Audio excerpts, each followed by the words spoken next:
1964, O Elo Perdido, capítulo 23.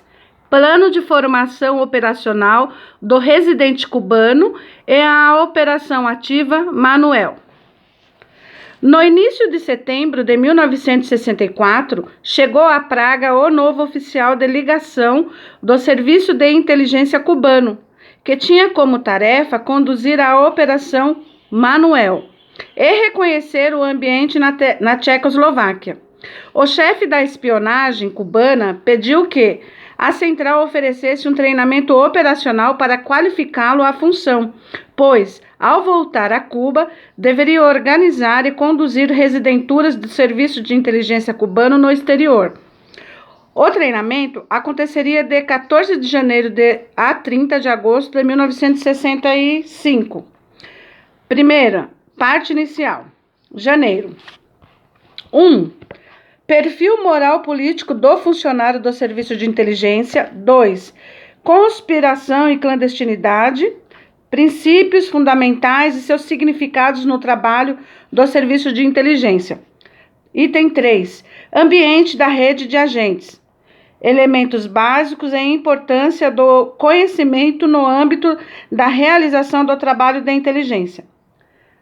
Agora, em fevereiro, item 4, metodologia da determinação e reconhecimento dos objetos. Item 5, residenturas, o controle das mesmas pela central.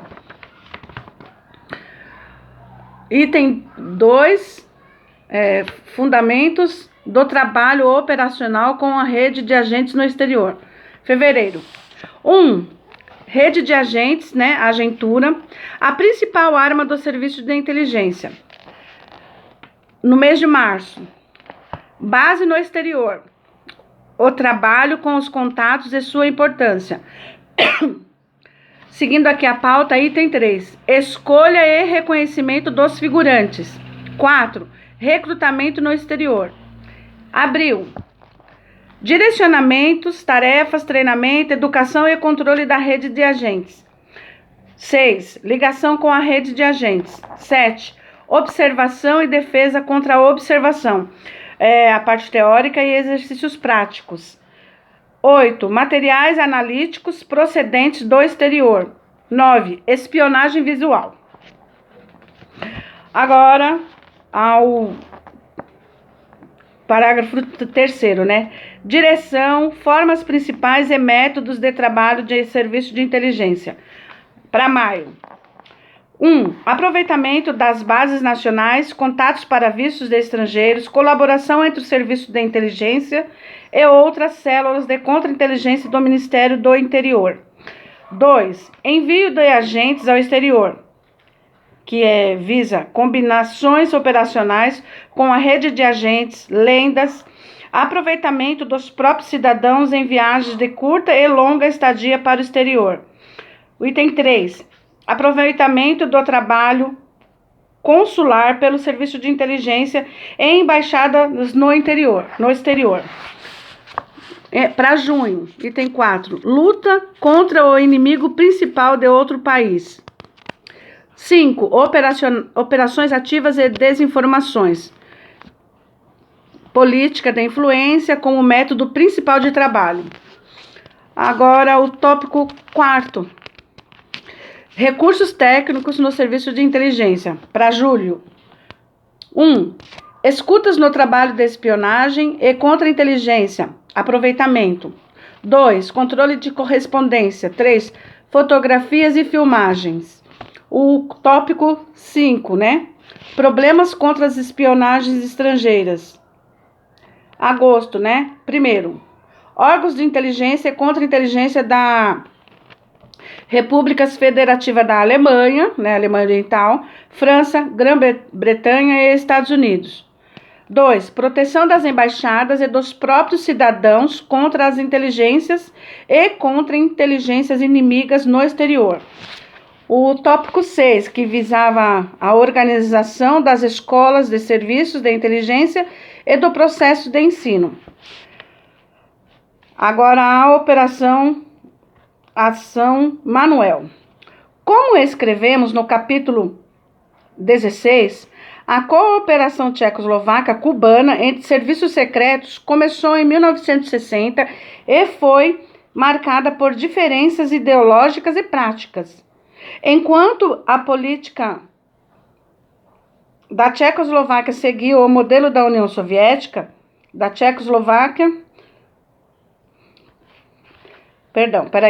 Enquanto a política da Tchecoslováquia seguia o modelo da União Soviética e pregava oficialmente a tese de coexistência pacífica, né? A Cuba de Fidel Castro era orientada para a revolução e para sua, entre aspas, exportação, ou seja, exportar as revoluções, né? Em toda a América Latina e África. Os comunistas de Praga apoiavam a luta justa das massas oprimidas contra o imperialismo. Mas, de acordo com os ensinamentos de Lenin, avaliavam se em determinado país já existia uma situação revolucionária, condições que tivessem o peso da eclosão de uma revolta, fecha aspas, e pudessem conduzir à tentativa de mudanças de regime. Segundo os dogmas marxistas, tal situação exigia pré-requisitos, como a existência de uma classe trabalhadora forte, politicamente consciente e organizada.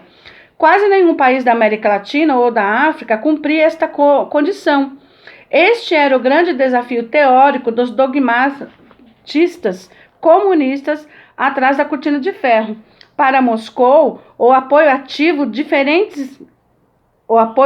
a diferentes revoluções, a diferentes revoltas revolucionárias, era não só duvidoso ideologicamente, mas sem sentido algum, caso não houvesse perspectivas para instaurar uma ditadura do proletariado que garantiria a base do novo regime.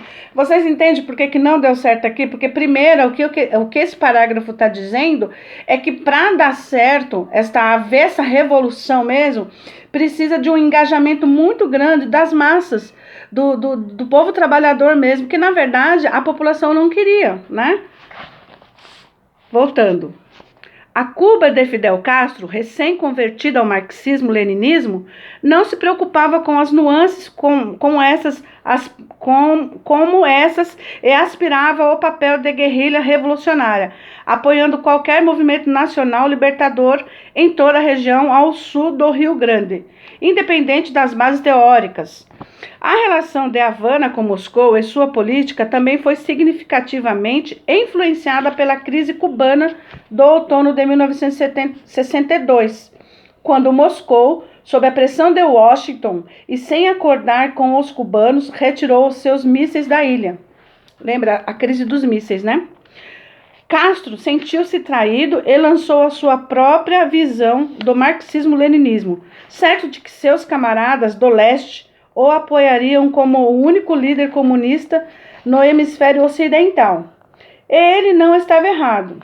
Os partidos comunistas não podiam, pelo menos verbalmente, deixar de apoiar qualquer aspiração nacional libertadora. Qualquer Estado que, de alguma forma, combatia os imperialistas norte-americanos e seus lacaios, né, entre aspas, nacionais, era como que, por definição, aliado do potente bloco do leste. Cuba garantia a movimentos do tipo algo além da compreensão e, ao apoiar Castro, Moscou, Praga e outros regimes do leste europeu participaram de sua, entre aspas, né, exportação de revolução, fecha aspas. É exatamente essa imagem que salta aos nossos olhos diante de uma das maiores ações do Serviço de Inteligência cubano, realizada com o apoio do Serviço de Inteligência tchecoslovaco, que durou mais de 9 anos e abrangeu toda a América Latina. Trata-se da Ação Manuel, descrita por Prokop Tomek, historiador tcheco, cujo trabalho nos ajudará a apresentar este caso. Não apresentaremos apenas o trabalho citado, pois também passaram por esta operação dezenas de brasileiros que não foram citados. Também nos dedicaremos a eles. Tomek, em sua pesquisa, baseou-se nos materiais do ABS e do arquivo do Comitê Central do PC da Tchecoslováquia. Abre aspas. A ação começou em 17 de dezembro de 1962. O suplente do chefe do Serviço de Inteligência cubano, Carlos Chain Soler, codinome dele é Justo, entrou em contato com o residente do 1º Departamento MV da Tchecoslováquia, Serviço de Inteligência, em Havana, o capitão Velebil, nome verdadeiro Zdeněk Vrana, exigindo uma cooperação para que 7 ativistas do Partido Comunista da Venezuela retornassem de Cuba, porque praga era indispensável em sua questão, aparentemente simples, como o transporte de alguns venezuelanos para seu país. Não, vou refazer porque é uma pergunta, tá? Por que praga era indispensável em uma questão aparentemente simples, como o transporte de alguns venezuelanos para o seu país? Trata-se do final de 1962, período de isolamento de Cuba como resultado da crise.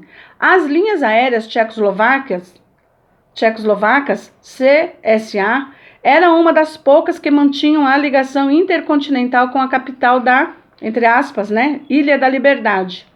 Era preciso esconder o fato de que os citados ativistas estiveram em Cuba, e por isso era necessário transportá-los de maneira que a sua chegada não causasse nenhuma suspeita. A Ação Manuel era parte de um projeto secreto cubano chamado Doble Juego, jogo duplo, Os cubanos organizaram um comitê com representantes dos mais importantes movimentos revolucionários latino-americanos, cuja função era coordenar as atividades desses revolucionários com o objetivo de incitar revoltas armadas no âmbito da luta pela libertação nacional. Além disso, nos anos 60, cidadãos de países da América do Sul haviam sido treinados em Cuba. Tratava-se não tanto de treinamento político, mas principalmente de guerrilha.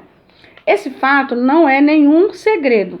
Já se sabia disso desde a década de 60, mas para os cubanos era importante manter oculto o transporte dessas pessoas, ativistas comunistas e subversivos treinados para os países de destino. Para isso, era possível usar o caminho via capital da Tchecoslováquia, de onde os guerrilheiros, terroristas e comunistas viajantes geralmente partiam para algum dos países da Europa Ocidental, e então para a América.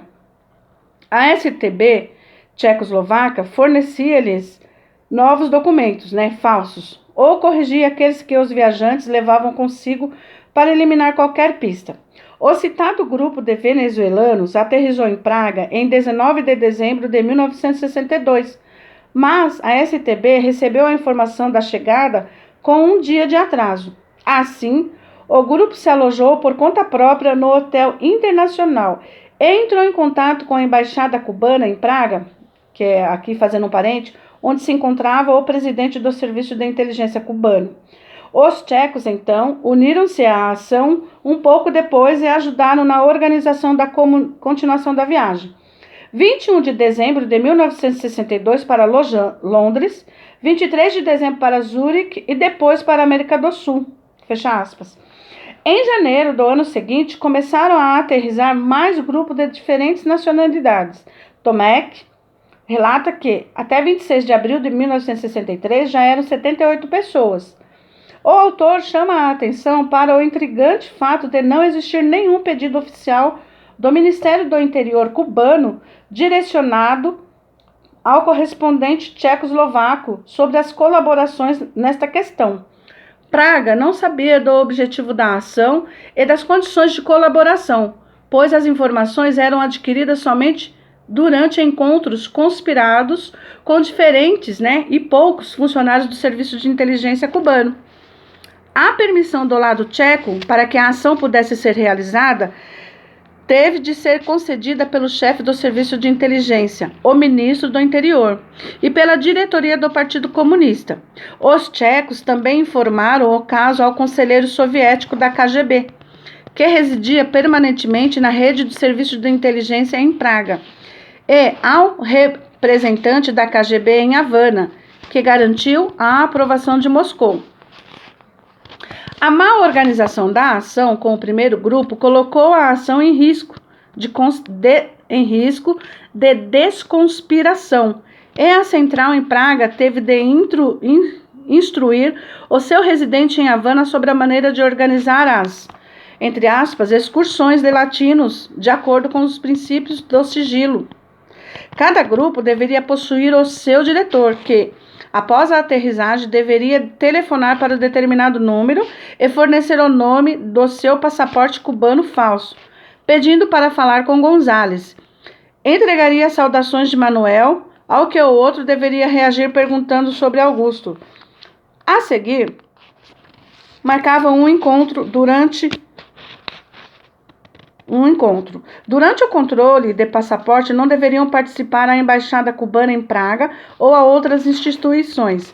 O diretor do grupo, então, deveria devolver os falsos passaportes cubanos para Havana.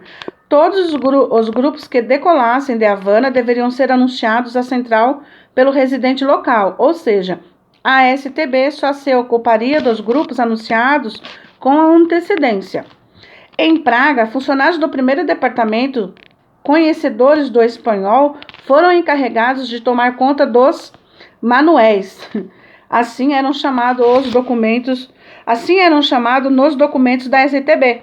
Geralmente entravam em contato com algum restaurante do centro da cidade ou no aeroporto. Combinavam a continuação da viagem e forneciam a ajuda necessária.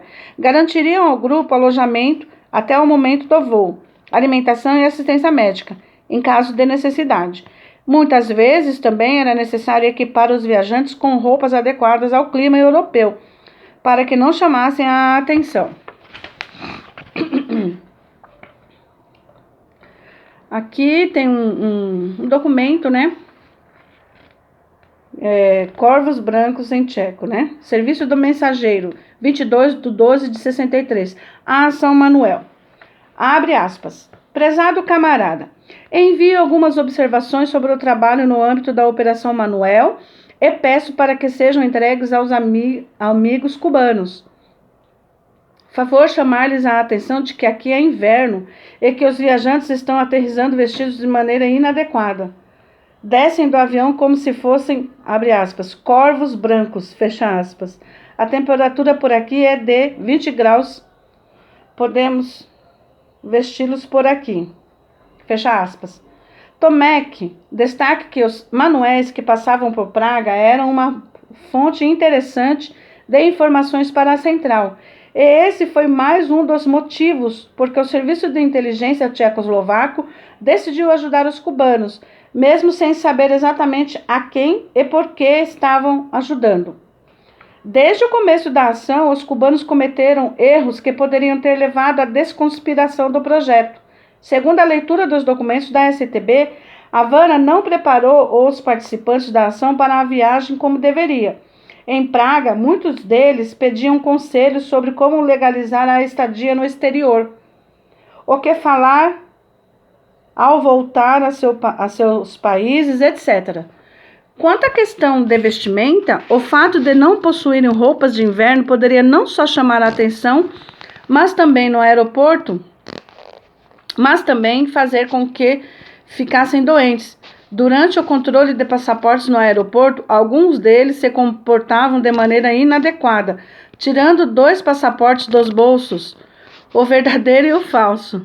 Maços de notas recebidos em Havana, amarrados com um barbante ou elástico, e às vezes levavam o número conspirado do telefone e a senha escritos em um papel. Eram também indisciplinados e procuravam seus contatos em Praga para organizar programas particulares de diversão. Outro problema sério eram os passaportes falsificados com péssima técnica, que a seção de falsificação do primeiro departamento teve de verificar e corrigir com muito esforço. Houve casos de documentos sem validade, carimbos errados ou desenhados com lápis de cor, dados inabilmente raspados com documentos, assinaturas falsas, com mão trêmula, etc. O funcionário da seção afirmaram que, abre aspas, uma pessoa com um passaporte destes não teria permissão para entrar em nenhum lugar, o que representa um risco para ela. Não é suficiente se esforçar.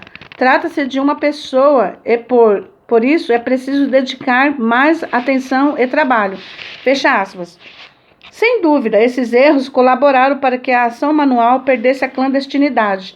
Na primeira metade de 1963, o Serviço de Inteligência Tchecoslovaco obteve sinais de que confirmavam que os serviços de informações ocidentais sabiam de que Praga era uma estação de trânsito para guerrilheiros e comunistas sul-americanos. No Brasil, por exemplo, já se sabia desde março de 63 que na base militar cubana em San Julián estavam sendo treinados guerrilheiros para a luta armada. Todas essas reações desfavoráveis foram desagradáveis para o regime tchecoslovaco, mas não havia como sair da armadilha do apoio para a, entre aspas, luta nacional libertadora, ou seja, a ajuda a Cuba, né? O que foi claramente formulado pelo coronel Iosef Rouska, chefe do 1º Departamento MV, na informação para a 8ª Seção do Comitê Central do PC da Tchecoslováquia. Abre aspas. Nossa participação na ação Manuel também é uma demonstração de apoio à luta nacional libertadora, que, segundo as teses do 13º Congresso do KSC, é nossa tarefa. Ao mesmo tempo, é necessário levar em conta que a nossa recusa poderia ter consequências negativas para os amigos cubanos e simplesmente não resolveria o problema, pois a nossa relativamente qualificada fornecida, a nossa ajuda relativamente qualificada fornecida no território da República Socialista da Tchecoslováquia seria substituída por uma série de movimentos de pior qualidade por parte dos amigos cubanos. E mais, perderíamos as informações sobre esta ação, fecha aspas. Na maioria dos casos, o serviço de inteligência tcheco não conhecia a identidade verdadeira e o passado dos manuéis em trânsito, mas havia exceções. No outono de 1963, passaram por Praga alguns sequestradores do navio venezuelano Anzoátegui. E no verão de 1964, o líder da ação, a caminho da Venezuela, passou 20 dias inteiros em Praga a serviço da FALN. Depois de cometer um atentado contra o presidente de seu país.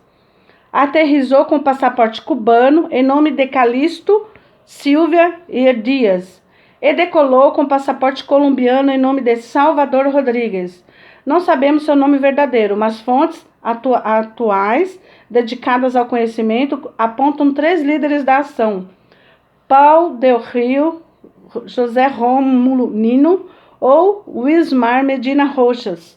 Na Tchecoslováquia, estudou documentos que lhe foram levados a um apartamento conspirado pelo representante do Comitê Central do Partido Comunista da Venezuela em Praga, Jerônimo Carreira. Como recomendação dos funcionários do 1º Departamento, Rodrigues mudou a aparência e deixou crescer um pequeno bigode e usou óculos de lentes comuns.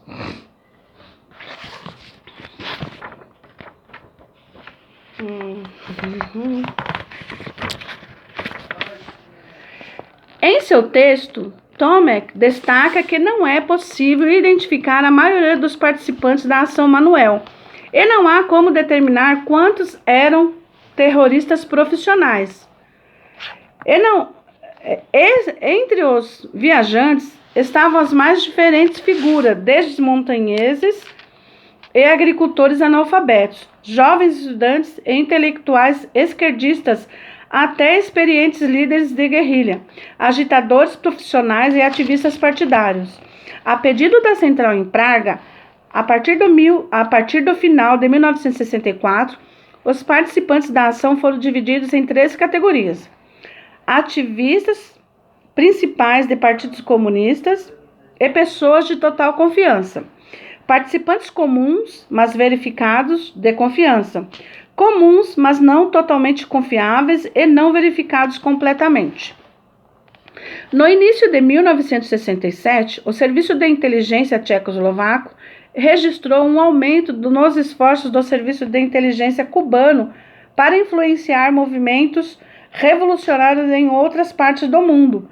E dentro da mesma ação Manuel, começaram a chegar à Praga grupos do Irã e da Eritreia. Nem todas as pessoas passaram pela capital da Tchecoslováquia sob os cuidados da STB. O número desconhecido e significativo de guerrilheiros e ativistas comunistas treinado viajou de Cuba via Praga com a ajuda dos próprios cubanos e de organizações como a Federação Nacional dos Sindicatos e da União Internacional de Estudantes. O Comitê Central do PC da Tchecoslováquia talvez tenha participado do transporte de pessoas, mas a STB também não foi informada. No total, 1.123 pessoas foram transportadas com o apoio da STB para a Operação Manuel, de dezembro de 1962 até janeiro de 1970. Ainda no contexto da ação dos serviços cubanos e tchecoslovaco, vale a pena destacar mais algumas questões. Os cubanos treinaram milhares de pessoas na América Latina, organizaram viagens por quase todo o mundo e forneceram equipamentos e armamento aos guerrilheiros. Tudo isso teve um preço, provavelmente alto, numa época em que eles próprios enfrentavam uma situação econômica que não era das melhores. O bloqueio americano e da maioria dos países membros da Organização dos Estados Americanos não podia ser compensado nem com uma ajuda significativa dos países socialistas. E na pasta há um documento que indica que Havana procurava financiadores quase que à força.